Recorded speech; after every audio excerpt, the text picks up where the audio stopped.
Chairman, ranking members, members of the committee, thank you for inviting me to testify today. For years, we've been told by UNRWA and its supporters that the agency performs life-saving work and that its teachers offer Palestinian students an education that promotes human rights, tolerance, equality, and non-discrimination. Today, more than ever before, and I mean literally today, in light of the bombshell news reports in yesterday's Wall Street Journal, Reuters, and elsewhere, we now know this has been a lie. From these and other revelations of the past few days, we know that in Gaza, at least 12 UNRWA employees personally participated in the massacre of October 7th, which involved the murder of 1,200 Israelis, along with mass rape, torture, and mutilation. Secretary of State Blinken said yesterday, these intelligence reports are highly, highly credible. The world also learned yesterday that 1,200 UNRWA employees in Gaza are part of Hamas or Islamic Jihad, meaning actual operatives within the political and military organizations. Finally, an estimated 6,000 UNRWA employees, being half of the workforce in Gaza, have close family members in these terrorist organizations. Now, UNRWA's top donors, the United States, Germany, Britain, Canada, and many others, have just announced they're freezing funds. Now, accordingly, I've come here from Geneva to bring before the Congress our case against UNRWA. I've come here to ask the Congress of the United States, which is the largest donor to UNRWA at over $300 million a year, to not just suspend, but to end the funding for good, and to take the lead in dissolving an organization that is riddled with incitement to hate, involvement in terrorism, and the perpetuation of war. Members of the committee will find all of the evidence that I present here on our website at unwatch.org under the case against UNRWA. Now, on Friday, Secretary General Guterres announced that he was, quote, horrified to learn that members of his UNRWA staff were implicated in terrorism.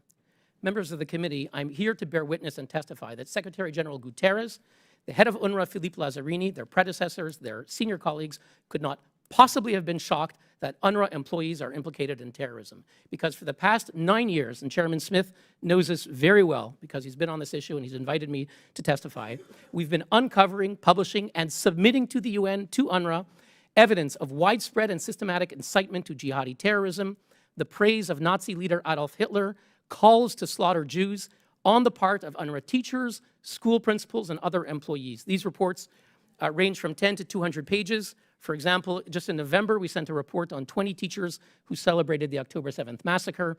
In March, together with Impact SE, we identified 133 UNRWA teachers and staff who promoted hate and violence in social media. In June 2022, we released a report called UNRWA's Teachers of Hate and included the following Facebook post by Elham Mansour, quote, an UNRWA teacher, quote, by Allah, anyone who can kill and slaughter any Zionist and Israeli criminal and doesn't do so doesn't deserve to live.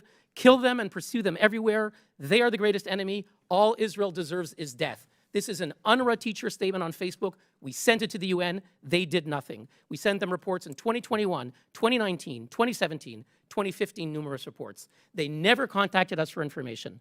They refused our repeated written requests to meet to discuss the problem. They cannot say they didn't know. Mr. Guterres knew. The head of the UNRWA knew. The United Nations knew. They simply chose not to act. But it's much worse than that. From the beginning, their response to our reports was to attack us for doing the work they failed to do. If we look at Christopher Gunnis, the longtime UNRWA spokesman, he's now come back as a surrogate, giving interviews on Al Jazeera. He said on Twitter the following in response to our reports, quote, appeal to journalists, please don't turn UN Watch baseless allegations about anti-Semitism into a he said, she said story. It's a non-story. Quote, UN Watch makes a fool of itself again, credibility dead in the water. Will anyone believe them again? Quote, he's interested to find out more about UN Watch's political and financial affiliations since its establishment. Can anyone advise? This was their response to smear the messenger. They are not interested in finding out the root problem of incitement to terrorism. In June 2022, when they had to suspend 6 out of 10 of their employees under pressure from the US, UNRWA Deputy Commissioner General Lenny Stensteth, who's now the Director General of the Norwegian Foreign Ministry, she informed donor states and put it on her website that, quote, the real intent of UN Watch, my organization, is, quote, to destroy and not build, and to invite conflict, not build a lasting peace. Now, the US and other donors have asked UNRWA to investigate and to ensure accountability.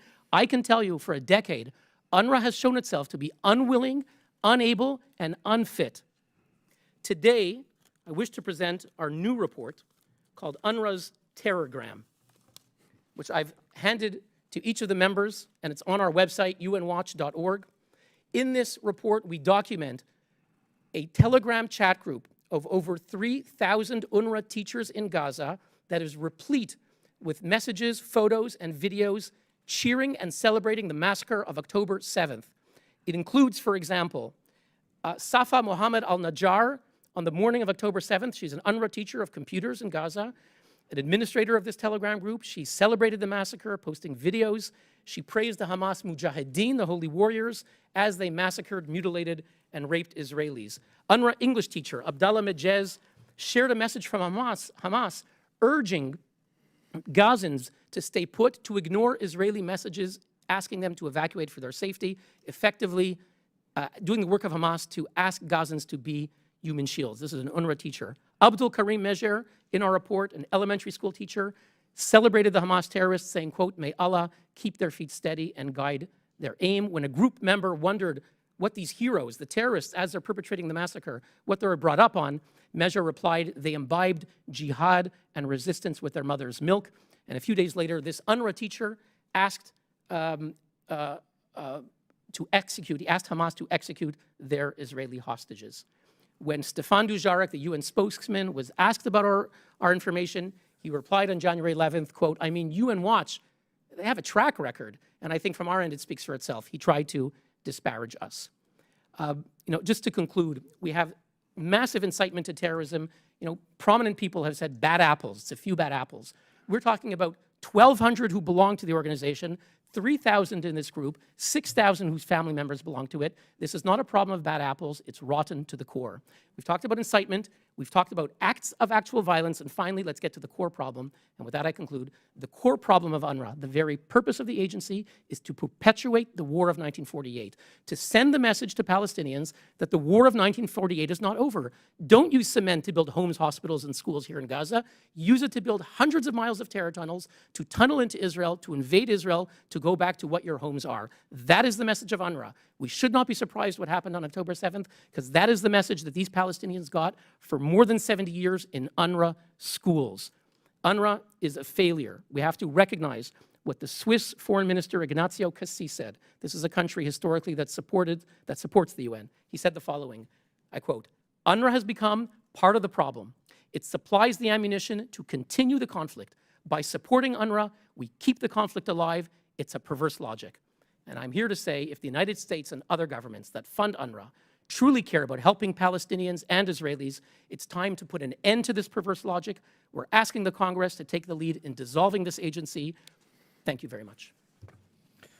Thank you, Mr. Neuer.